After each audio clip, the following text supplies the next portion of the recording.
Bueno, vine a dar un panorama, digamos, que no es muy distinto al que dije el programa pasado. Sí. Se sigue cumpliendo todavía las expectativas inflacionarias, un cierre de 185%, alrededor de 200% para lo que sería septiembre del año que viene. Lo que sí, bueno, entre comillas, me parece algo imprudente, eso sí, ya de los fabricantes de alimentos y de todo el tipo de rubro que hicieron hoy una suba, después de la elección, una suba que hoy no tiene ningún tipo de justificación porque no hubo ningún tipo de evaluación. El mercado de cambio relativamente se mantuvo estable, no hubo ni una corrida, así que lo que sería ahora sí, no quiero decir la palabra, pero me parece algo de angurria de los fabricantes, no que hayan hecho esas remarcaciones después de las elecciones. Hoy no se explica por Pero, qué. ¿hubo remarcaciones, Sí, Horacio? hubo remarcaciones de todo Porque tipo. salieron a desmentir No, este del no, no, 40%. no, no, el 40 no, pero más o menos en un promedio, en un 10, un 15% hubo remarcaciones, que es muy, para un día o dos es muchísimo.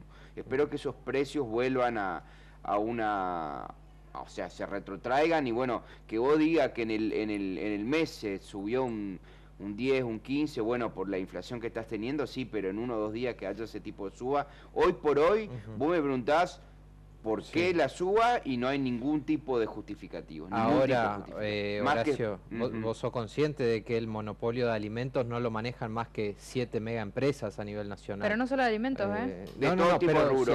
Estamos hablando alimentos. sí, ya a nivel alimentos, estamos hablando que también hubo aumento en el rubro de la construcción, de autos. Autos no me conta, pero sí sé rubro de la construcción y rubro metalúrgico, hubieron incrementos, obviamente hubieron picos, pero más o menos si promediamos entre un 10 y un 15, que no hay ningún tipo de justificativo, porque no hubo corrida cambiaria, el dólar, si bien el blue se movió, y lo único que hubo que no afecta digamos a los mayoristas, no vamos a hablar de los mayoristas, sino ya a la fábrica, que sería el dólar que ahora hoy se incrementó, el dólar tarjeta, que pasó de 740 pesos a 950.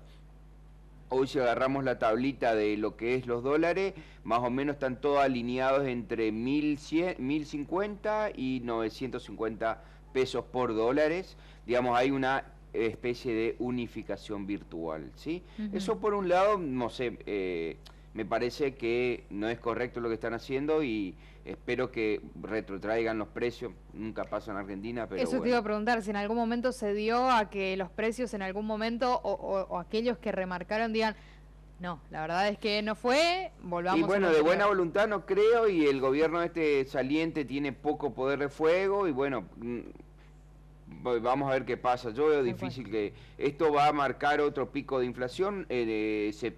Noviembre vamos a estar hablando de un 15 puntos de vuelta, porque esta remarcada ahora a finales le va a elevar el índice de inflación.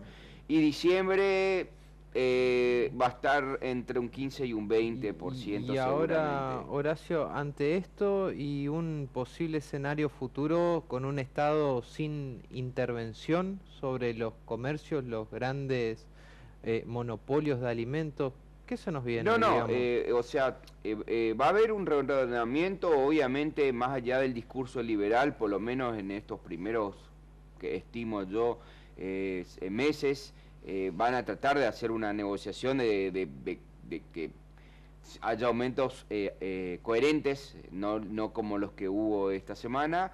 Lo que sí por ahí me preocupa un poco, espero que esté equivocado, me preocupa que no veo el equipo económico, no veo declaración, o por ahí no lo quieren dar hasta a partir de que asuman declaraciones de cuestiones que realmente afecten al gasto público, no que digan, escucho decir, no digo que esté bien, que obviamente hay que corregirlo, que van a privatizar los medios públicos, van a privatizar esto, pero son todos, si tomamos los gastos del PBI, insignificantes. No estoy diciendo que hay que corregir, que hay que filtrar, que hay que privatizar o no, si no sirve, lo sacamos. O sea, lo que está diciendo es que eso no te mueve la aguja en cuanto al gasto. Eso no mueve la aguja para nada. O sea, vengo repitiendo hace bastante programa, el plan energético, ¿cómo lo van a aplicar? Porque eso sí hay que ajustar, o sea, lo que es subsidio energía, subsidio transporte, subsidio combustible, Claro. hay que ajustarlo de alguna manera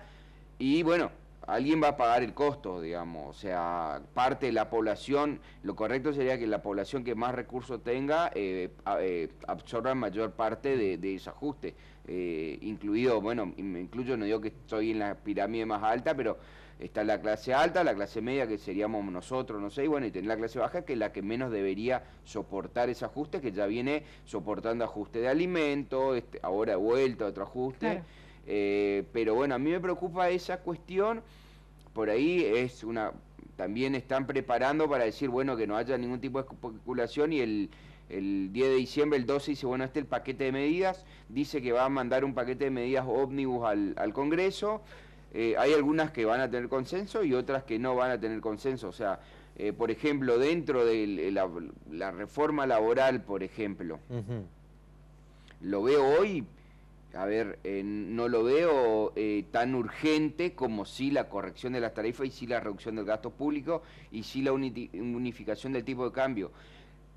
Estadísticamente las empresas toman empleados si el rubro anda bien, si el negocio anda bien, se toma empleados, si no, no. Para futuro puede ser que el costo, algún tipo de costo laboral esté alto, pero yo voy a dar unos ejemplos para que tengan idea.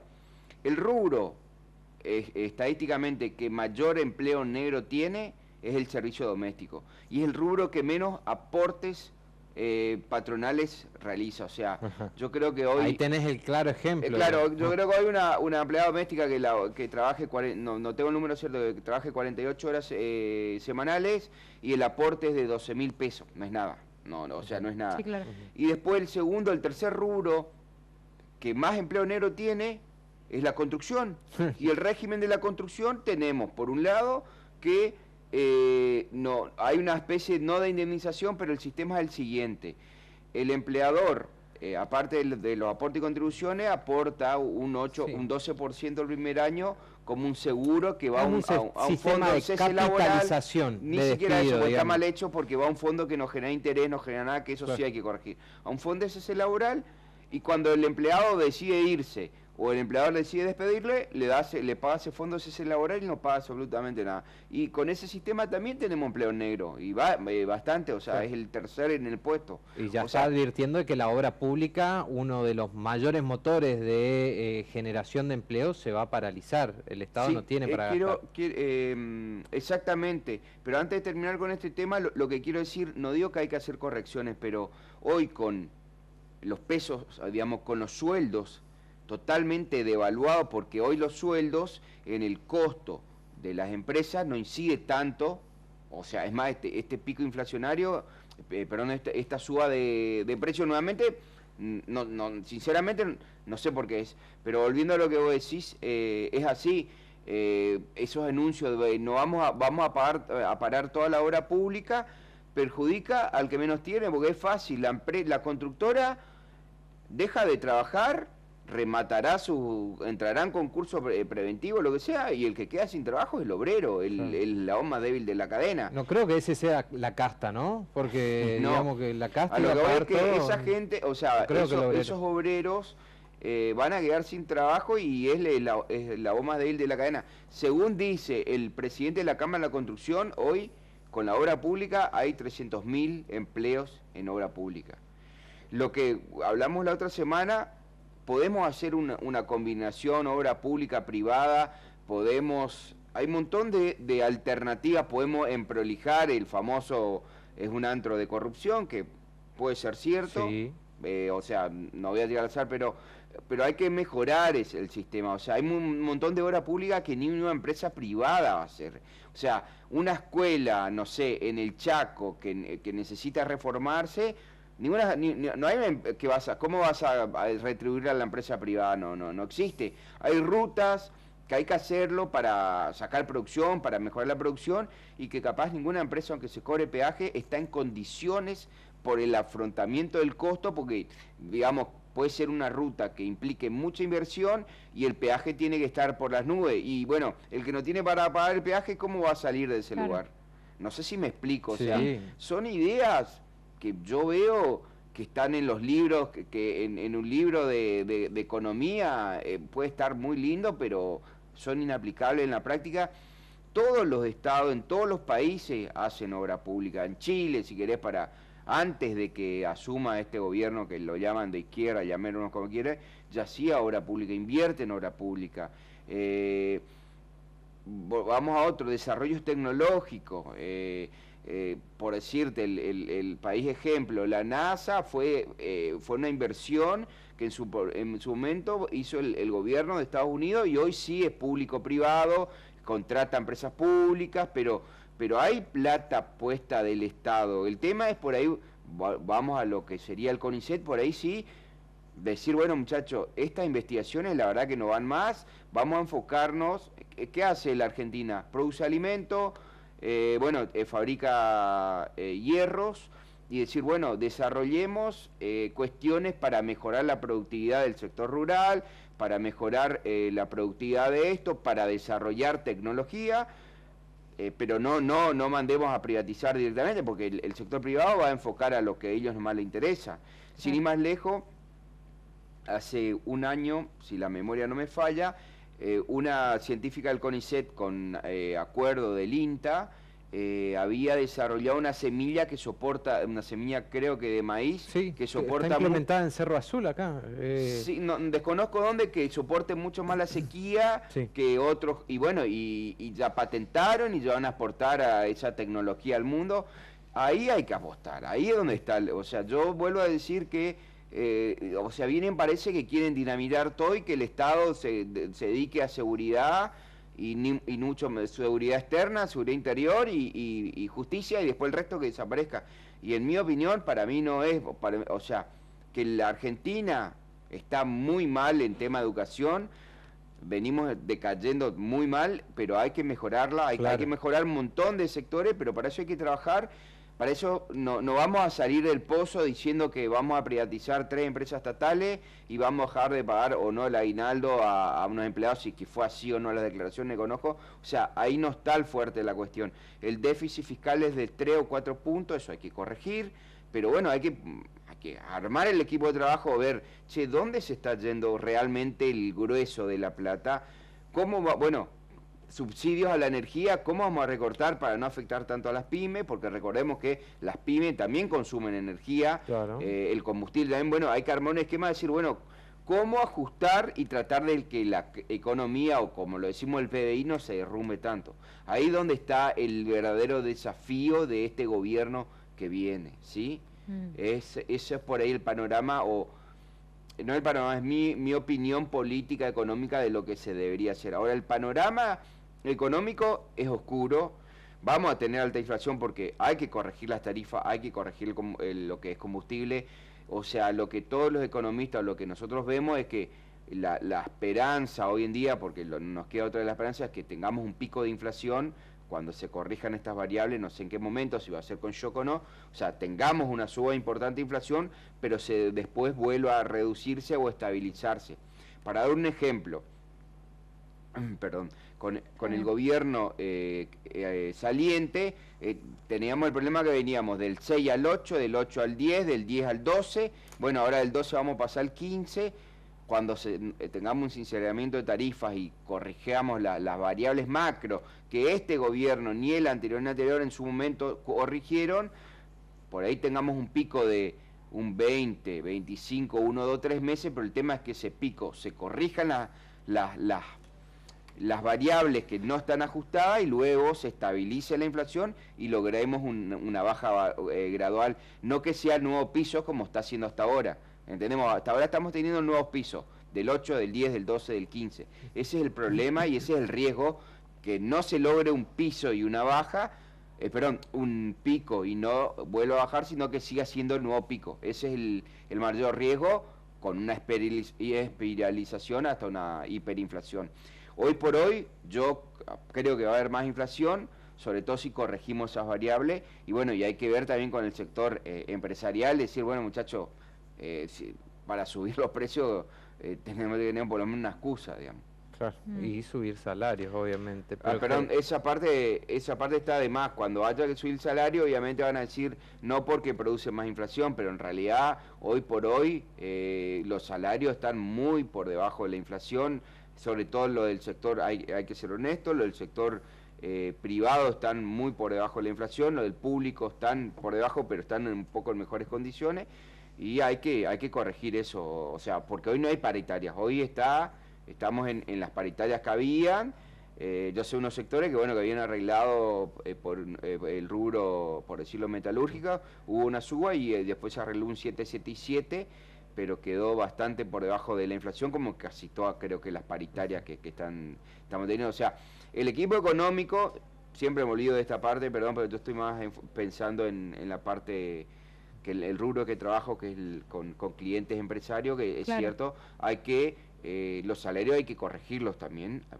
Obviamente en la carpeta de la estrategia económica que estimo que va a aparecer para el 10 de diciembre, tiene que ver, hablemos con el sector empresario, hablemos con el sector trabajadores, vemos cómo ajustamos las tarifas, vemos cómo desarmamos las LELIC, vemos cómo desarmamos las otras deudas que tenemos atadas por inflación.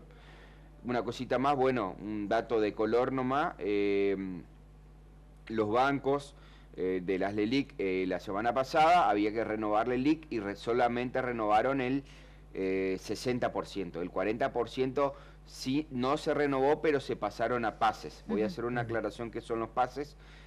Es lo mismo que las LELIC, pero lo puedes liquidar de un día para el otro. O sea, se resguardaron por si tienen que salir rápido. Las LELIC le esclaviza, por decirlo así, al banco, fecha. 30 días, 28 días. En cambio, el pase paga tasa, pero vos salís cuando querés, digamos. O sea, ahí hay un mensaje, hasta antes de la elección. Ahora, después de las elecciones, vamos a ver qué pasa. Igual entiendo que el nuevo presidente tiene planes de desarmar esa bola. Eso es lo que dice Milei hasta el momento. No va a liberar el cepo porque el problema principal es solucionar el tema de las LELIC. Y allí la consulta. ¿Peligran los plazos fijos? ¿Es conveniente renovar plazo fijo en este momento? Ay, en la que te ¿cómo metí? te complicó? No, me complicó porque dice después el titular, contador propone corrida y la verdad que, a ver... ¿Qué pueden pasar con los plazos fijos, por ejemplo, si se soluciona, si Milei busca destrabar el conflicto o este problema con las LELIC? Bueno, si desata las LELIC, lo más probable es que si lo hace de manera buena o lo hace bien, se pueda haber una baja un poco gradual de la tasa de interés, pero no mucho porque tenés presionando la inflación. Y ahí empezamos a hablar de... O sea, hoy la tasa es negativa, con el 133% de TNA es tasa negativa, o sea, vos te protegés un poco contra la inflación. En realidad hoy el que piensa la inversión es cuánta devaluación voy a tener. Si la devaluación es mucha, te licúa el plazo fijo. Si la devaluación más o menos se mantiene en niveles tolerables, por ahí te mantenés en el plazo fijo. No sé si me explico. Sí, ahí está la cuestión. Hoy por hoy igual el plazo fijo seguís perdiendo plata porque la inflación está siendo mayor a lo que paga la tasa de interés el tema es así. Si invertís en el UVA, te paga la tasa de interés, o sea... UVA más inflación, claro. Pero el tema es que tenés inmovilizado por 90 días o sea... Claro. Digamos, hoy para esas cuestiones tenés que ser un equilibrista y yo la verdad que ni yo sé bien en dónde colocar. A ver, yo soy digamos, por mi edad, por ahí, por lo que uno pasó, no soy tan viejo tampoco, pero bueno, estuve en el 2001, pasé un par de crisis cuando era más joven y yo siempre busco inversiones, son un poco más complejas, pero... lo que siempre digo, voy a dar lo que mi experiencia, yo siempre trato de buscar obligaciones negociables en dólares con una tasa de interés entre el 8 y el 10% de rentabilidad anual, es lo que yo suelo hacer con mis inversiones. Y por ahí pongo algo más arriesgado, pero soy bastante más conservador. Las acciones, ¿cuál es el tema de las acciones? Suben y bajan el precio, por ejemplo. Claro, es lotería, digamos. No es tanto lotería, pero a ver, antes de que gane Milei, por ahí muchos apostaron a que ganaba Milei. Y ahí ganaron las Y ahí acciones. ganaron, por eso las acciones en dólares, perdón, los bonos y acciones del país en dólares subieron y hoy obviamente cayeron un poquito, pero es por la toma de ganancia, porque vos capitalizás eso cuando, si yo compré a 100 y sube a 130, yo tengo que vender, tomarme los 30 pesos y volver a comprar esas acciones. Eso suele pasar siempre que hay un pico de subida, o sea, cuando sube mucho una acción, luego cae. ¿Por qué? Porque los que tenían esa acción que compraban más barata, la venden, capitalizan esa rentabilidad y vuelven a comprar o eligen otra acción, claro. digamos. Eso es lo que pasó un poquito ahora en el mercado, que el que apostó la semana pasada a que las acciones iban a subir, sacó una en 3-4 días, sacó una rentabilidad del 10-15% dependiendo de la acción, que es si vos la anualizás es en dólares. Y en algunos casos negocio. hasta el 40%. Pero bueno, por eso ahí depende del perfil de cada inversor. Si vos no tenés muchas alternativas, y bueno, y tenés, vuelvo a decir, por ahí a los televidentes, tenés entre el plazo fijo y el dólar blue, no tenés mucha alternativa. El dólar blue no subió mucho, es un dólar hoy caro igual, todavía la inflación no le llegó a lo que es, o sea, el dólar hoy está un poco inflado, el blue, a lo que vamos, a lo que tenemos hasta ahora. Cuando la inflación igual sigue escalando y ese dólar va a llegar un momento que queda barato, hoy está caro todavía.